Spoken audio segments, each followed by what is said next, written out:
Alors, pour toujours rester dans la dynamique de la conformité et de la responsabilité, il est question qu'on cesse de traiter les communautés religieuses, en l'occurrence les églises pentecôtistes et charismatiques de Rebelle, et apparentés d'enfants. On doit, c'est-à-dire qu'il faut que l'infantilisation dans laquelle on veut nous inscrire et nous y condamner cesse. Et pour montrer notre sens de responsabilité concernant cette Assemblée générale, il y a une correspondance qui a été déposée avec accusé de réception auprès du secrétariat personnel du Premier ministre. Alors, j'aimerais que le contenu de cette lettre soit lu. J'aime pas trop les discours. Moi, j'aime parler. Et j'aime agir. Ce sera pour moi une façon d'exprimer ce que je ressens. S'il y a quelqu'un ici à qui l'État paye l'Église, à qui l'État donne des salaires, à qui l'État donne une subvention, alors après cette assemblée générale, restez chez vous. Mais si toi, tu as ramé, si toi, tu as transpiré pour bâtir ton ministère, construire la structure dans laquelle tu réunis le peuple de Dieu, ce combat est ton combat. Ce n'est pas un combat de lâche, c'est un combat de courageux. Parce que je vais vous dire, une autre stratégie qui est en train de diviser aujourd'hui, ce sont les affinités.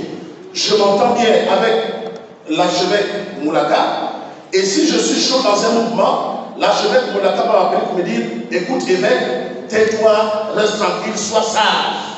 Je pense que le niveau de la sagesse qui est qualifié aujourd'hui, c'est un niveau de peur.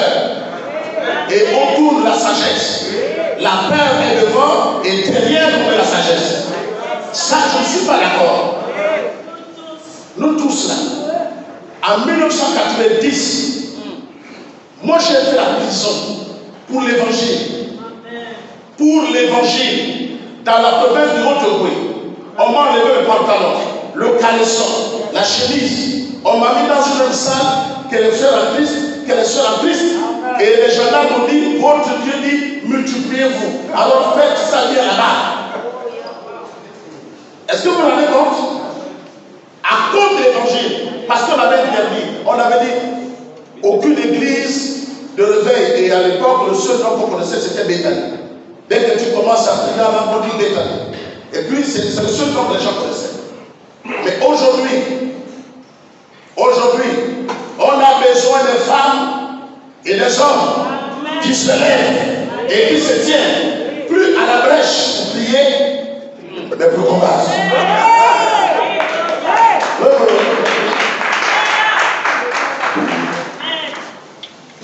J'ai dit cela à l'Assemblée, pendant le temps de réveil. Pendant que je prêchais, il y a une maman qui était morte, on pleurait, la maman. Et puis comme j'avais les yeux fermés, en train de prier, les enfants de cette femme sont venus m'attraper au cou. Pendant qu'on m'étranglait, les frères et les sœurs étaient en train d'intercéder. La seule force que j'ai trouvée, c'était de dire, ce n'est plus le moment de prier, c'est la caca.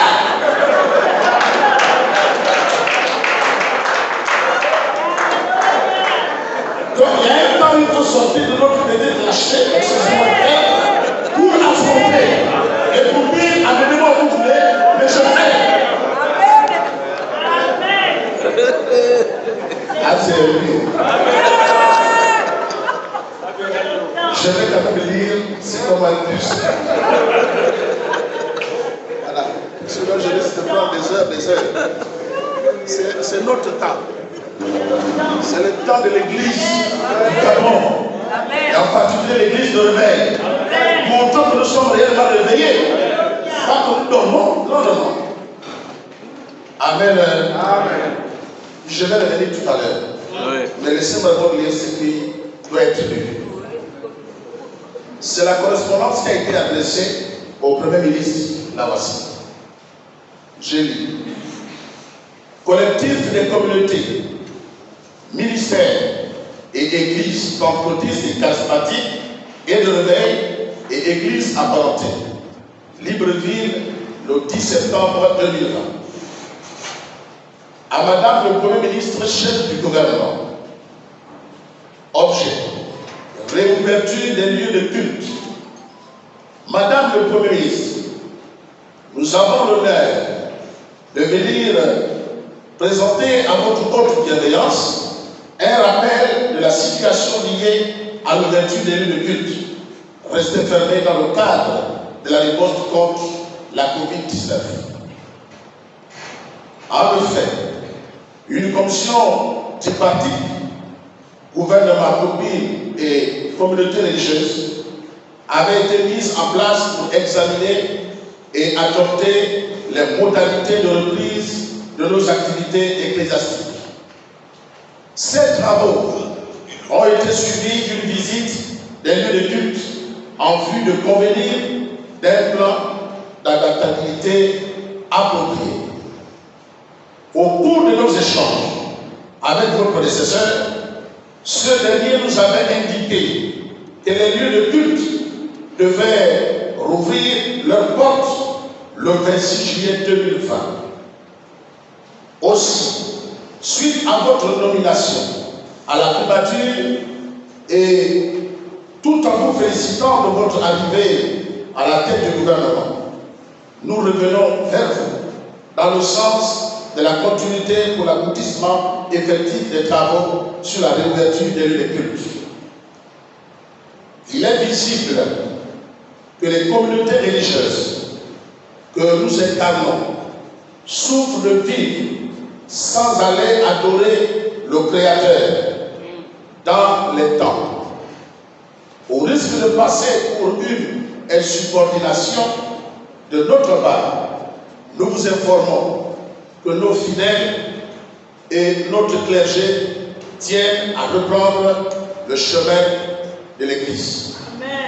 Comptant sur votre diligence habituelle, nous vous prions de bien vouloir agréer, Madame le Premier ministre, l'expression de notre haute considération à laquelle nous associons nos salutations distinguées.